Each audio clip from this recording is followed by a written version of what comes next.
네, 오늘 하나님께서 우리에게 주시는 말씀입니다. 고린도후서 4장 7절부터 15절까지의 말씀 보도록 하겠습니다. 고린도후서 4장 7절부터 15절입니다.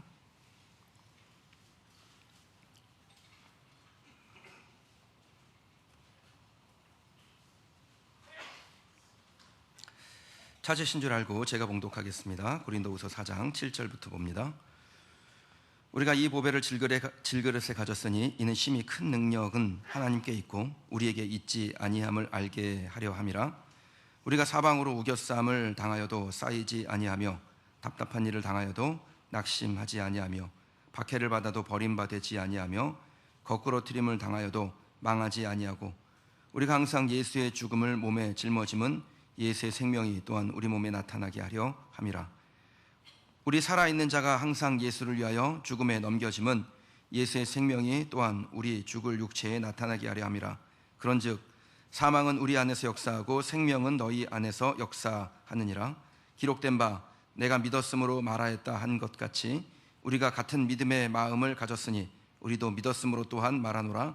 주 예수를 다시 살리시니가 예수와 함께 우리도 다시 살리사 너희와 함께 그 앞에 서게 하실 줄을 아노라. 이는 모든 것이 너희를 위함이니 많은 사람의 감사로 말미암아 은혜가 더하여 넘쳐서 하나님께 영광을 돌리게 하려 함이라. 아멘. 그리스도의 질그릇이라는 제목으로 하나님의 말씀 증거하도록 하겠습니다.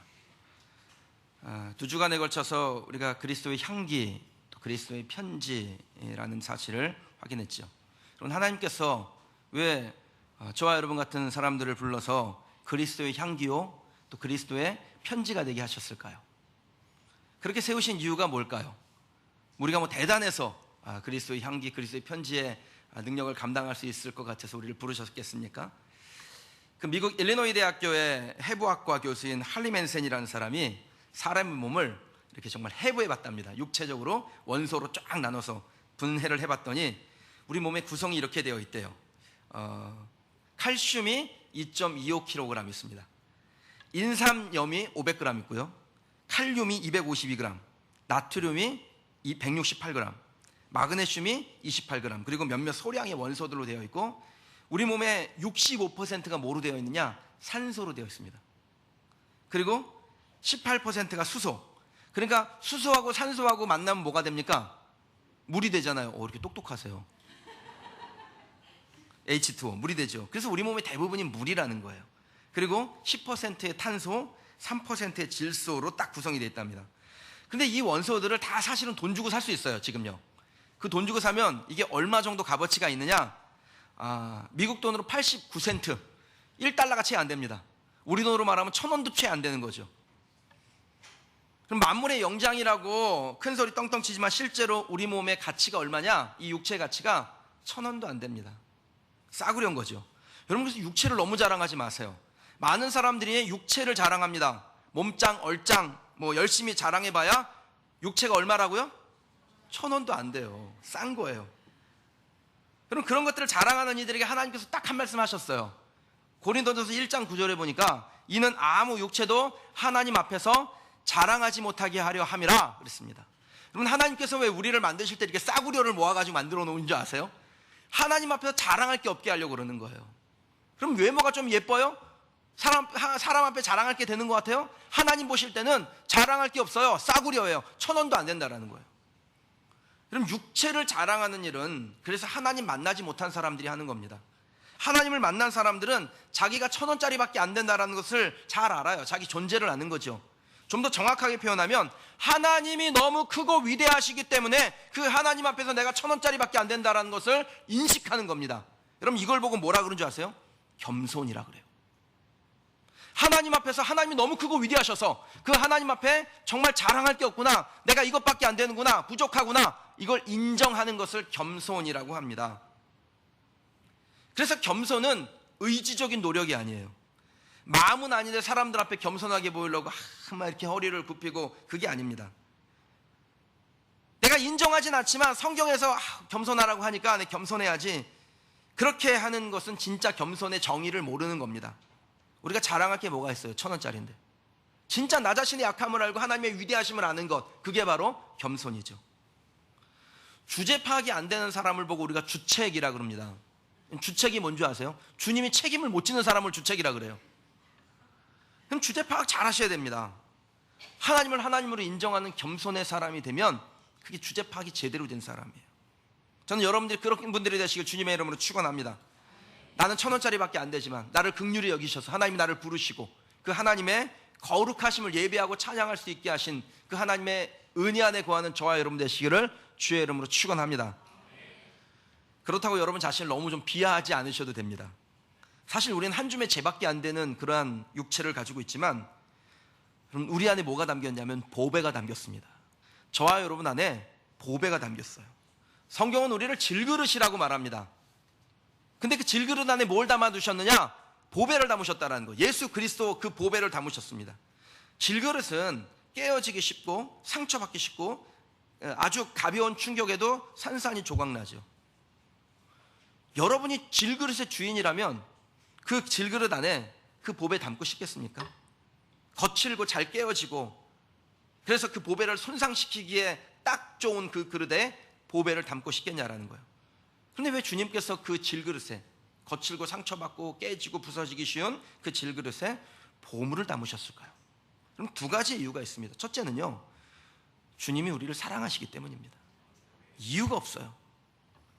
우리에게 보배를 품을 수 있는 조건이 있냐 없냐, 제가 보배를 잘 감당할 수 있는 능력이 되냐 안 되느냐, 우리 하나님께서 그거 보지 아니하시고 그냥 주셨다라는 거예요. 주님이 사랑하신 거죠. 둘째 이유는요, 어떤 그릇에 담아두든지 보배는 보배로서의 가치가 있습니다. 그 질그릇에 담든 금그릇에 담든 그냥 담겨지는 순간 보배는 보배로서의 가치가 있어서 그릇이 드러나지가 않아요. 보배가 드러나게 되어 있습니다. 그래서 주님이 그 보배를 우리에게 담아주시는 겁니다. 저는 매주 이 강단에서 여러분에게 하나님의 말씀을 증거합니다. 제가 하나님의 말씀을 전하기에 괜찮은 그릇일까요? 아닐까요?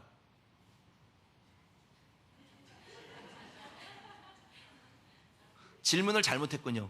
제가 하나님의 그 보배를 담기에 하나님 말씀을 전하기에 안 괜찮은 그릇일까요? 괜찮은 그릇일까요? 정답은 어디에 있다 항상? 앞에 있다. 좀 괜찮은 그릇이 아닙니다. 사실은요. 그다지 좋은 그릇이 아니죠. 뭐 외모도 그렇고 내면도 하나님의 말씀을 담아내기에 그다지 괜찮은 그릇이 아니면 부족합니다. 설교자로서 여러분에게 하나님의 말씀대로 살라고 늘 말씀하지만 저 역시 그 하나님의 말씀대로 잘 살아가지가 못합니다. 얼마나 부족한지 몰라요. 제가 제 자신을 제일 잘 알죠. 제가 말씀대로 잘 살지 않는 사람이라는 것을. 그럼에도 불구하고 하나님께서 이번 주에 담임 목사 바꿔치지 아니하시고 저를 이 강단에 또 세우셔서 하나님의 말씀을 증거하게 하시는 이유가 뭘까요? 질그릇 같은 저에게 하나님의 보배의 말씀을 담아주신 이유가 있지 않겠습니까? 그럼 저는 그 이유를 이렇게밖에 고백할 수 없습니다. 하나님 왜 저를 사랑하십니까? 하나님 왜 저를 사용하십니까? 제가 뭐라고? 그런데 말입니다. 그럼 설교를 마치고 이렇게 강단에 내려가서 성도들을 대하면 성도들께서 정말 그 말씀이 뭐라고 하나님의 말씀 듣는 말씀에 제 입술을 통해서 나온 말씀에 은혜 받고 도전 받고 제 변화됐게요 목사님, 그런 고백들을 저에게 하곤 합니다. 지난주에 제가 한 성도님 뵀는데 그 성도님이 하시는 말씀이 목사님께서 주신 말씀이 제게 울림이 좀 있어서 제가 예전에 왜 영적인 것을 더 사모하지 못했나 그런 생각을 합니다. 이런 말을 들을 때마다 진짜 감사하고 부끄럽고 그렇습니다. 이런 고백을 들을 때 할 수 있는 게 뭐겠습니까? 하나님 왜 질그릇과 같은 저에게 하나님의 말씀을 대셨습니까? 정말 놀라운 하나님의 능력이십니다. 하나님 찬양할 수밖에 없는 거죠. 그럼 저만 그렇게 고백했냐? 구약 성경에 보면 예레미야라는 선지자가 있습니다. 눈물의 선지자예요. 늘 자기의 약함 때문에 울었던 사람입니다. 근데 이 예레미야에게 하나님께서 찾아오셔서 이런 말씀을 주세요. 내가 너를 모태에 짓기 전에 알았고 내가 배에서 나오기 전에 너를 거룩하게 구별했고 너를 여러 나라의 선지자로 하나님의 말씀을 그 입에 담아서 증거하는 사람으로 내가 세웠노라. 이 말씀을 딱 주시는 거예요. 근데 그때 이 예레미야가 뭐라고 대답을 하냐면 슬프도소이다 주 여호와여 보소서 나는 아이라. 나는 부족합니다. 나는 담아낼 수가 없습니다. 난 질그릇입니다. 말할 줄 알지 못하나이다. 이렇게 말해요. 근데 하나님께서 이 예레미야에게 다시 이런 말씀을 주세요. 너는 아이라 하지 말고 내가 너를 누구에게 보내든지 너는 가며 내가 내게 무엇을 명령하든지 너는 말할지니라. 너는 그들 때문에 두려워하지 말라. 내가 너와 함께하여 너를 구원하리라. 내가 내 말을, 하나님의 말씀을 너의 입에 대었노라. 내가 너를 뽑고 파괴하고 파멸하며 넘어뜨리고, 그러니까 다 정리하는 거예요.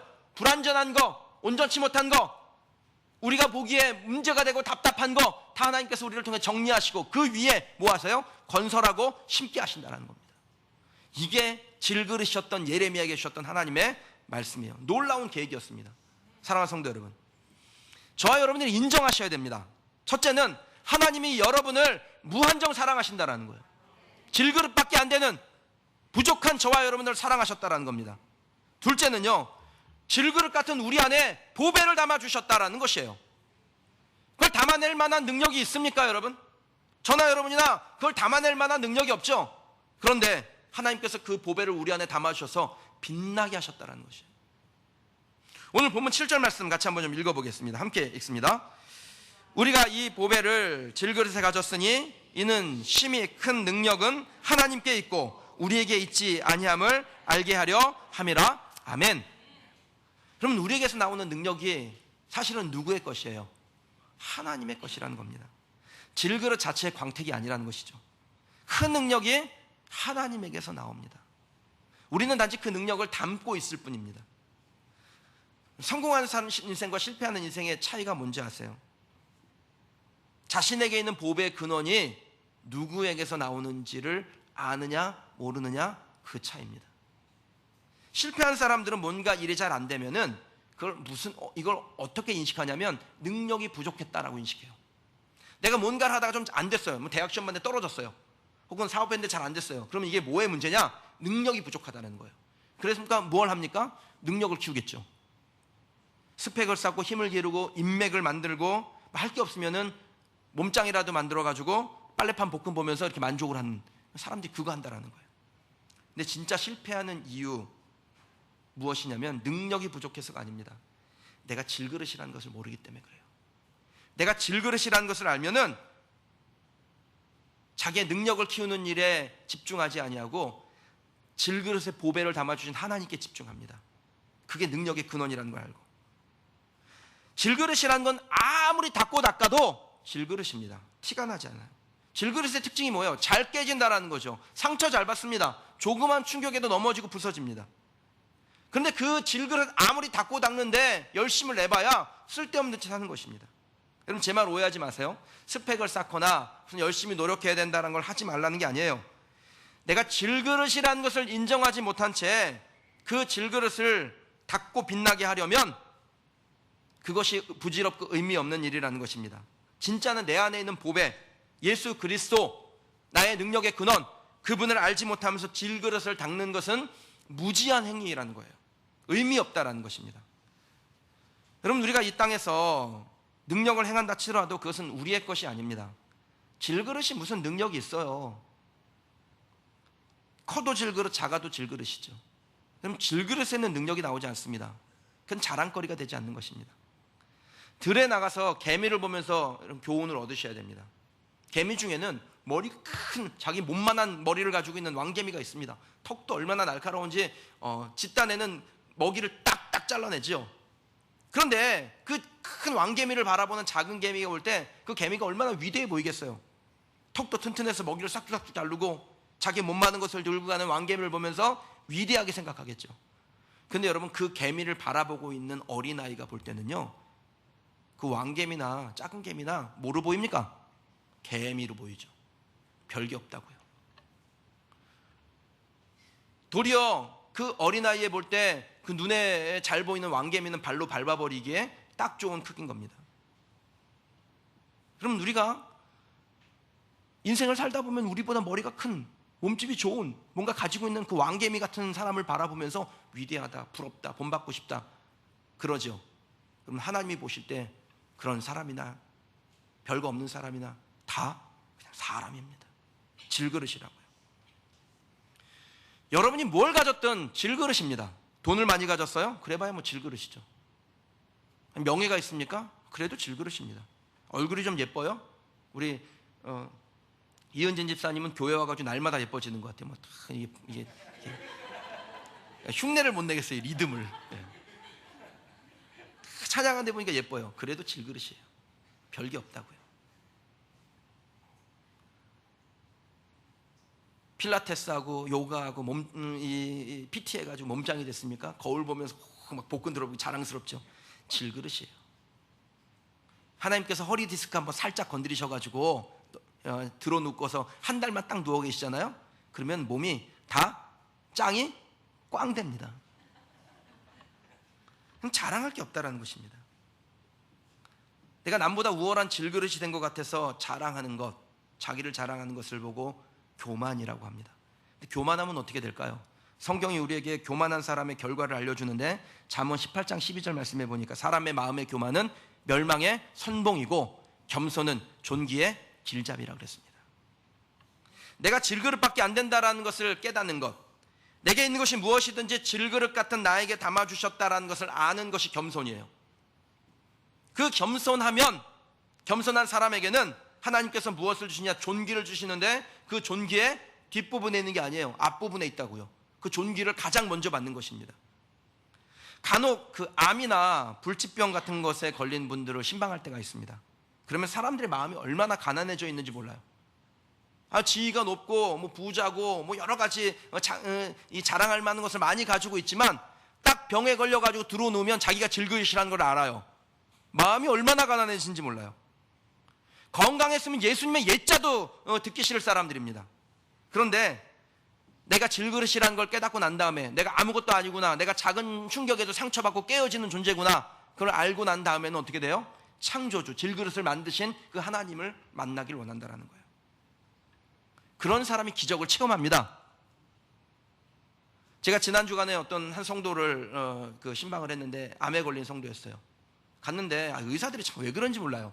갔는데 얼마나 겁을 줬는지 그냥 뭐 얼마 못 살니까 준비 잘하라고 이런 말을 하고 하니까 그냥 낙심이 돼가지고. 근데 제가 그분 딱 만났는데 제가 이 얘기부터 했습니다. 저는 선생님을 낫게 하려고 온 게 아닙니다. 살리려고 왔지.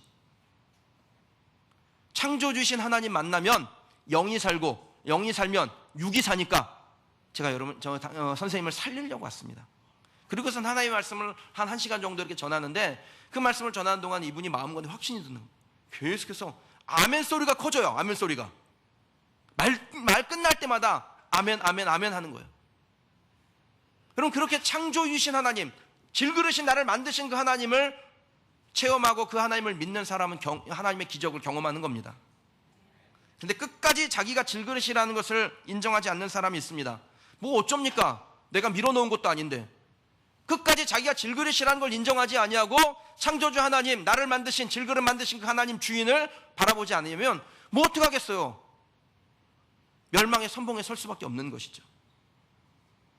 여러분, 우리가 예수 믿게 된 것은 보배로운 예수 그리스도께서 질그릇 같은 우리에게 찾아오셔서 우리 안에 머무시는 겁니다. 그걸 예수 믿는다 그래요. 초신자들에게 교회 어떻게 오시게 됐냐고 그러면은 내 마음에 예수 믿기로 결정했다라고 얘기하는 분들이 있습니다. 그냥 자기 마음에 결정한 거죠.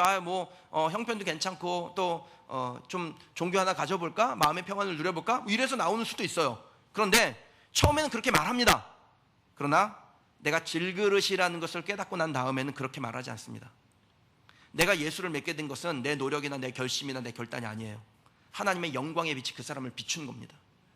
하나님의 영광의 빛이 그 사람을 비추지 않으면 그 사람 여기에 앉아 있을 수 없어요. 고린도후서 4장 6절, 오늘의 읽은 본문 바로 앞절에 있는 말씀인데 4장 6절 같이 한번 읽어보실까요? 시작. 예수 그리스도의 얼굴에 있는 하나님의 영광을 아는 빛을 우리 마음에 비추셨느니라. 아멘. 그럼 하나님의 영광을 아는 빛이 우리 마음 가운데 비추어졌기 때문에 우리가 예수님을 나의 주님으로, 내 질그릇을 만든 창조주로 인정할 수 있는 것입니다. 하나님이 우리에게 빛을 비춰주심으로 하나님을 믿는 것이지 내가 하나님을 믿는 게 아니에요. 사도 바울은 이 빛을 경험한 사람이었습니다. 사도행전 9장에 보면 바울이 길을 가다가 이 영광의 빛을 만나는 경험을 하게 되는데, 예수 믿는 사람 박해하려고 다메섹으로 가는 중이었습니다. 그 길에서 예수께서 찾아오셔서 그의 눈에 빛을 비춰주세요. 빛을 비춰주시니까 얼마나 그 빛이 강렬했는지 이 눈꺼풀이 녹아가지고 눈을 다 덮을 지경이었습니다. 비늘처럼. 예수 그리스도의 영광의 빛을 본 겁니다. 그 영광의 빛을 본 다음에 바울은요, 그리스도 예수를 믿는 자를 박해하는 사람의 자리에서 예수님을 증거하는 사람으로 자신의 인생의 방향을 바꿉니다. 자기가 한 것이 아니라 영광의 빛을 볼 때 그렇게 된다라는 거예요. 바울이 이 영광의 빛을 경험한 다음에 그의 눈이, 세상을 바라보는 그의 눈이 어떻게 바뀌었을까요? 빌립보서 3장에 보면요, 그가 예수 그리스도를 아는 지식이 세상에서 가장 고상함을 인하여 그것을 취하기 위하여 세상의 다른 모든 것들, 그것을 버리되 배설물과 같이 여겼다라고 고백합니다. 예수 만나고 나니까 내가 예전에 진짜로 좋아했던 것, 보배처럼 생각했던 것, 보물로 여겼던 것, 그것이 이전과 같지 아니하고 뭐처럼 보입니까? 똥오줌처럼 보인다라는 거예요. 내 안에 진짜 보물을 발견한 사람, 보배이신 예수 그리스도를 모신 사람은 세 가지를 깨닫게 됩니다. 첫째는요, 내가 예전에 귀하게 여겼던 것들이 다 배설물처럼 마음을 둘 것이 아니라는 것을 발견하게 됩니다. 두 번째는 나 자신이 그 보물을 담아둘 만한 자격이 없음에도 불구하고 하나님께서 나에게 그 보물을 주셨다라는 거예요. 세 번째는 내가 그것을 감당할 자격이 없다라는 것을 알게 됩니다. 그래서 질그릇이라는 것을 하나님 앞에 날마다 인정해요. 오늘 이 자리에 있는 사랑하는 성도 여러분, 하나님께서 우리를 부르셨을 때 우리가 질그릇이지만 우리 안에 보배를 담아주신 줄 믿습니다. 그래서 그 보배를 경험할 때마다 하나님 앞에 감사하는 거예요. 내 능력으로 감당할 수 없음에도 하나님께서 나에게 주신 거예요. 왜요? 전적으로 하나님의 은혜와 사랑으로 말미암아. 그리고 그것을 담아낸 사람은, 예수 그리스도를 진짜 만난 사람은 세상의 것을 배설물처럼 여기는 겁니다. 거기에 마음 둘 것이 아니라는 것을 아는 것입니다. 예배하면서 여러분 감격이 느껴지지 않으십니까? 내 안에 진짜 보배를 발견하지 못한 분이죠. 여러분 그 보배를 발견하도록 소망하셔야 되는 거예요. 그 영광의 빛을 충만하게 받지 못한 것입니다. 왜 그럴까요? 똑같이 예배 나와서 박수치고 찬양하고 아멘하고 기도하는데 왜 영광의 빛이 비추지 않는 겁니까? 여러분 그 이유를 알아야 문제를 해결할 수 있겠죠. 고린도후서 4장 4절 바로 위에 또 있는 말씀입니다. 함께 좀 읽어보시죠. 읽습니다.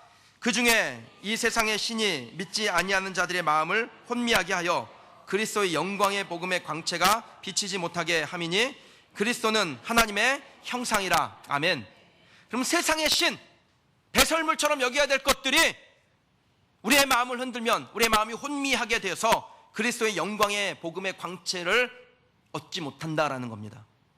여러분 교회 나온다 그래서 다 영광의 빛을 얻는 게 아닙니다. 교회에서 하나님을 만나고자 간절한 마음, 사모하는 마음, 하나님을 사랑하는 마음을 갖는 사람이 하나님을 만나요. 하나님을 사랑하는 자가 하나님의 사랑을 입으며 하나님을 간절히 찾는 자가 하나님을 만날 것이니라. 말씀대로 아닙니까? 우리가 하나님을 간절하게 사모하는 사람에게 하나님께서 만나주시고 그 은혜를, 영광의 광채를 우리에게 허락하여 주시는 거예요. 그럼 복음을 값싸게 생각하지 마십시오. 복음은 값싸지 않습니다. 복음은 값을 매길 수 없어서 그냥 나누어 주는 것이지, 값이 너무 비싸서 값을 매길 수 없어서 주는 것이지 값이 싸기 때문에 주는 것이 아닙니다. 전도하다 보면요, 여러분 복음을 전할 때 당당하셔야 돼요. 우리는 구걸해서 영혼을 얻는 사람이 아닙니다. 그 영혼을 살려주는 사람이죠. 예수 한번 믿어주세요가 아니에요. 내가 당신의 영혼을 살리기 위해서 왔다고. 그 사람이 그 복음에 대해서 어떻게 맞든지 간에 우리의 마음은 어때야 됩니까? 그 복음에 당당하셔야 돼요. 왜? 그게 복음이니까. 그게 보배니까. 교회 안에서도 마찬가지죠. 그럼 주님이 주신 은혜는 값이 없습니다. 무상으로 줍니다. 사모하면 주지요. 찾는 사람에게 하나님께서 거저 주십니다. 그러나 값이 싼 것이 아닙니다. 그래서 원하지도 않는데 사모함도 없는데 주는 법은 없습니다. 우리 교회는 뭐 그런 분이 없으시지만 제가 전에 사역하던 교회는 간혹 그런 분이 있으셨어요. 설교를 시작할 때부터 뒤로 넘어가요. 뒤로 넘어가려면 좀 뒷자리에 앉아서 넘어가든가 꼭 앞자리에 앉아가지고 뒤로 넘어가요. 부담되게. 여러분 이런 분들의 공통점이 뭐냐? 설교가 끝날 때쯤 되면 얼굴에서 광채가 납니다. 한 40분 정도 편히 주무셔가지고 막 광채가 나요. 여러분 왜 설교만 들으면 잠이 올까요? 왜 성경만 펴면 잠이 올까요? 하나님의 영광의 빛을 경험하지 못한 겁니다. 성경을 읽다가 이런 고백하시는 분이 있어요. 이번에 그 맥바이블 마치시고 신약성경 완독하시거든요. 맥바이블 하시면 이런 고백, 목사님 성경 다 읽었습니다. 신약성경 다 읽었습니다. 구약 도전합니다. 뭐 이런 분들이 있으세요. 네, 이렇게 고백하시죠. 하나님의 말씀이 꿀송이라고 하더니 진짜 목사님 하나님의 말씀이 얼마나 달고 맛있는지 손에서 놓을 수가 없었습니다. 정말 재밌고 진짜 맛있네요. 이런 고백을 하세요. 이런 고백이 어떻게 나올 수 있습니까? 하나님의 영광의 광채, 영광의 빛을 경험한 거예요. 비추임 받은 것입니다. 주일만 되면 만사 제쳐두고 교회에 오는 이유가 뭡니까? 하나님의 영광의 빛을 본 거죠. 그 영광의 빛을 보니까 여기 올 수 있는 거예요. 이렇게 하나님의 빛을 경험한 사람은 주일 제끼고 캠핑 가는 거, 몸이 피곤하고 늦게까지 늘어지게 자는 거, 헌금할 때 아까워서 1,000원짜리 몇 장이나 세보는 거, 이런 옛사람이에요. 이 옛사람을 벗어버리고 하나님께 충성, 교회를 사랑, 주님의 나라 확장을 위한 섬김, 성도들을 위한 봉사가 가능해지는 것입니다. 우리 필리핀에 단기 선교 갔던 지체들이 어저께 이제 돌아왔어요. 어제 점심 때 이제 돌아와서 얼마나 잠을 못 잤는지 진짜 일정을 들어보니까 제가 그 사역 진짜 오래 했는데 이렇게 빡신 단기 선교는 처음이에요. 아무튼 우리 목사님이 저기 담당하는 부목사님이요 아주 뺑뺑이를 제대로 돌렸더라고요. 근데 제가 딱 만났는데, 오늘 만났는데 우리 박소영 자매, 임주혜 집사님 몇 명 만났는데 얼굴에서 광채가 나요. 뭘 바르고 오셨나? 아무튼 그 광채가 느껴지지 않는 건 우리 딸이더라고요. 얼마나 많이 잤는지 어제 5시부터 자가지고 오늘 8시까지 자더라고요. 눈이 이렇게 부어가지고.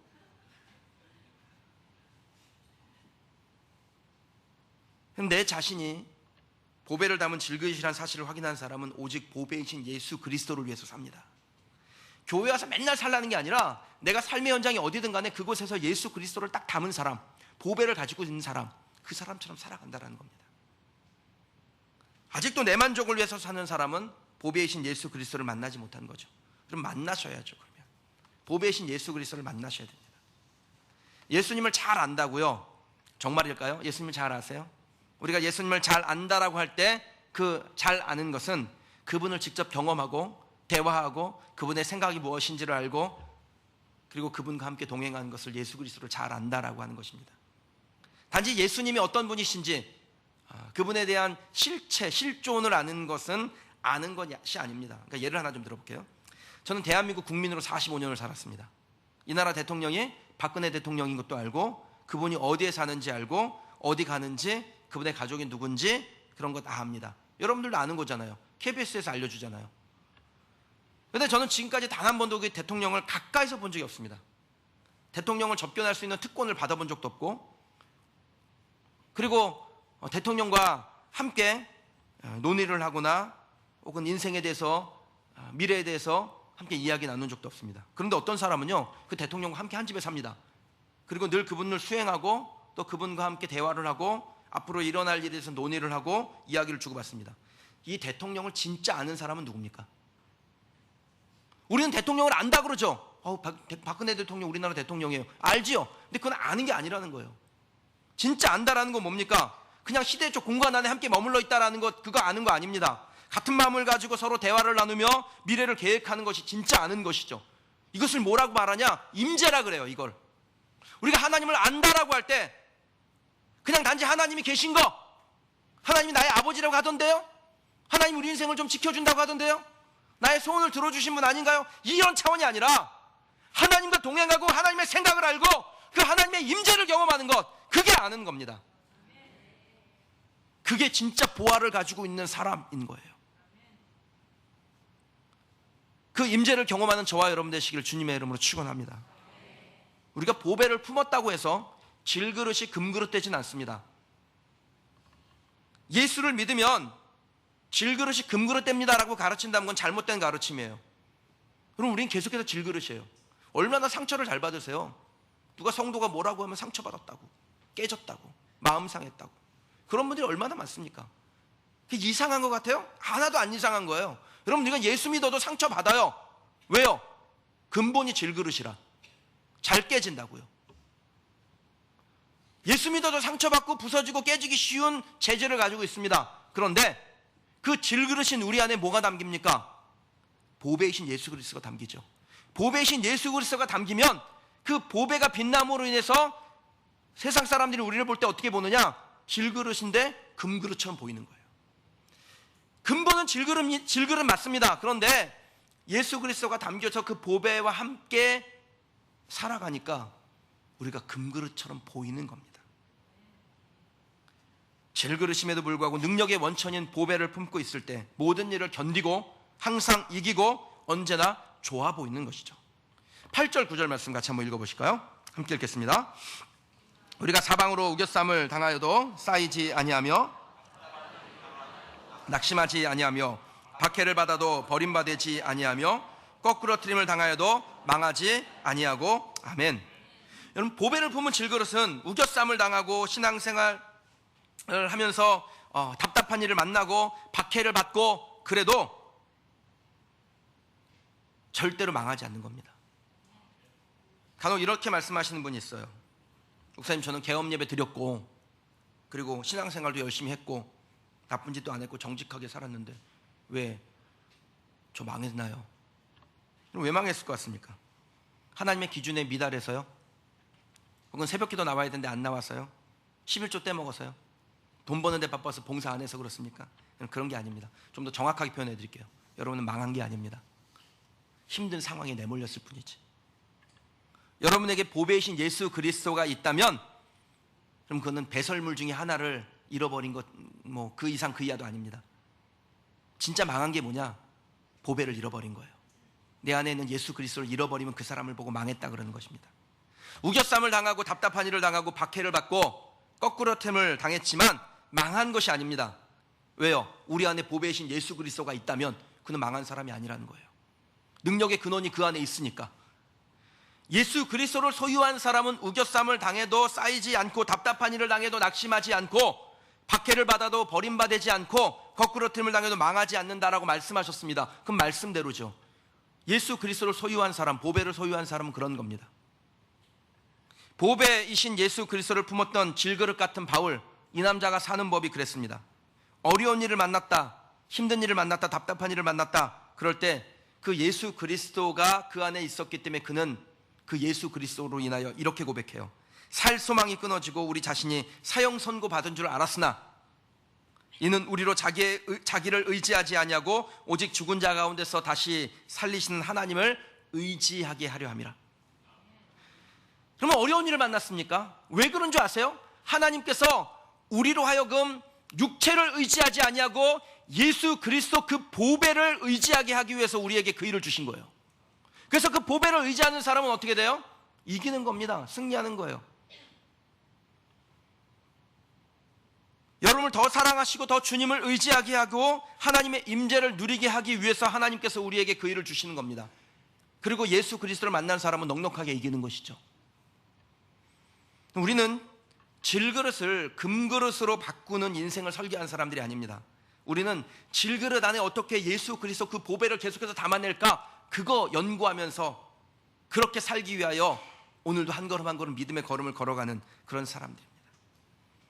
그럴 때 주님이 우리 안에서 광채를 발하시고 그 보배가 빛남으로 인해서 질그릇인 우리가 금그릇처럼 보이는 겁니다. 전 여러분들이 금그릇이 되는 것이 아니라 날마다 나의 약함을 고백하며 예수 그리스도를 담아내서 질그릇이지만 금그릇처럼 보이는, 날마다 하나님을 의지하지만 세상 가운데선 당당하게 믿음으로 살아가는 하나님의 백성들이 되길 주님의 이름으로 축원합니다. 말씀 맺겠습니다. 사람은 누구 손에 잡히느냐에 따라서 인생이 달라집니다. 전 저와 여러분들이 오직 주님께 잡힌 바 된 하나님의 사람들 되기를 바랍니다. 내 안에 예수 그리스도가 흘러나와서 그 빛을 발하는 성도들이 되시기 원합니다. 지금부터 한 200년 전 얘기인데요, 런던의 한 다리 위에서 한 누추한 노인이 지나간 사람들에게 동전이라도 좀 얻을까 해서 그 길 위에서 바이올린을 연주하고 있었습니다. 그런데 이 바이올린 연주가 형편이 없어요. 그러니까 지나가는 사람들이 별로 관심을 기울이지 않고 그냥 흘낏 쳐다보고 지나가고 말았습니다. 그 모습을 바라보고 있던 어떤 사람이요, 그 바이올린을 좀 잠시 빌려달라고 해요. 그리고 그 길에서 바이올린을 연주하기 시작합니다. 근데 얼마나 아름다운 소리가 나는지 몰라요. 지나가던 사람들이 그 아름다운 선율 때문에 길을 멈추고 그 사람 곁으로 몰려들고 그 아름다운 바이올린 연주, 그 선율에 빠져들었습니다. 그리고 연주가 끝날 때마다 그 동전을 받기 위해서 길거리에 놓았던 그 톤에다 돈을 던지는 거예요. 사람들이 너무 많이 몰려드니까 주변에 있던 경찰관이 제지하기 위해서 거기에 달려들었습니다. 근데 그 경찰관조차도 그 아름다운 음악에 빠져서, 그 선율에 빠져들어서 그 음악을 경청했어요.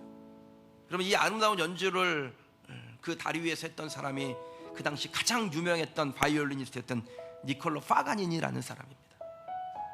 그럼 같은 바이올린도 누구의 손에 잡히냐에 따라서 다른 소리가 납니다. 우리 역시 마찬가지죠. 그 낡은 바이올린처럼 저나 여러분이나 잘 상처받고 깨지기 쉽고 부서지기 쉬운 질그릇에 불과합니다. 그러나 예수께서 우리 안에 머물러 계시면, 우리가 그 질그릇 안에 보배이신 예수님을 담아내면 그 보배이신 예수님으로 인하여 영광의 광채가 흘러나가고 우리는 금그릇처럼 보이게 될 겁니다. 금그릇이 되는 건 아닙니다. 예수 그리스도를 떠나면 그대로 질그릇 되는 거예요. 의미 없고 보잘것없고 거칠고 상처받기 쉬운. 그러나 예수 그리스도를 품고 있는 동안에는 무엇로 보입니까? 금그릇처럼 보이는 것입니다. 그래서 그 보배이신 예수 그리스도를 품고 있는 질그릇을 보고 그리스도의 질그릇이라고 부릅니다. 저와 여러분이 그리스도의 질그릇 되어 늘 보배를 품고 사는 사람, 그 영광의 광채로 빛나는 사람, 능력의 근원이 누구이신지를 알고 그 주님과 동행하는 하나님의 사람이 되기를 주의 이름으로 축원합니다. 그래서 세상 가운데 나가서 우리를 바라보는 사람들이, 그들이 잘 모르지만, 뭔가 잘 모르지만 저 사람 안에 뭐가 있구나, 질그릇임에도 불구하고 금그릇처럼 보이게 하는, 예수와 동행하는, 주님의 임재를 경험하는 하나님의 백성들이 되시기를 주의 이름으로 축원합니다. 오늘 주신 말씀 놓고 함께 기도하는 시간 갖겠습니다. 하나님께서 우리를 질그릇과 같이 거칠고 깨지기 쉽고 상처받기 쉬운 우리를 부르셔서 그 안에 예수 그리스도 보배를 담아 주셔서 세상 가운데서 금그릇처럼 보이며 우겨싸임과 답답한 일과 거꾸러뜨림과 박해를 이겨낼 수 있는 하나님의 사람으로 우리를 세우셨습니다. 혹시 여러분 가운데 나의 연약함 때문에 힘들어하는 분이 계시다면 오늘 말씀 의지하시기 바랍니다. 나는 그 연약한 질그릇에 불과하나 내가 예수 그리스도를 품고 있을 때 그 질그릇 안에 예수 그리스도가 영광의 광채를 발하셔서 그 영광의 광채가 나를 통하여 흘러나와 내가 어떠한 고난과 시련 가운데서 넉넉히 이겨내며 마치 금그릇과 같이 존귀하게 하나님 앞에 쓰임받을 수 있음을 믿음으로 고백한 시간 되길 바랍니다. 같이 한번 기도하십시다. 은혜로우신 하나님,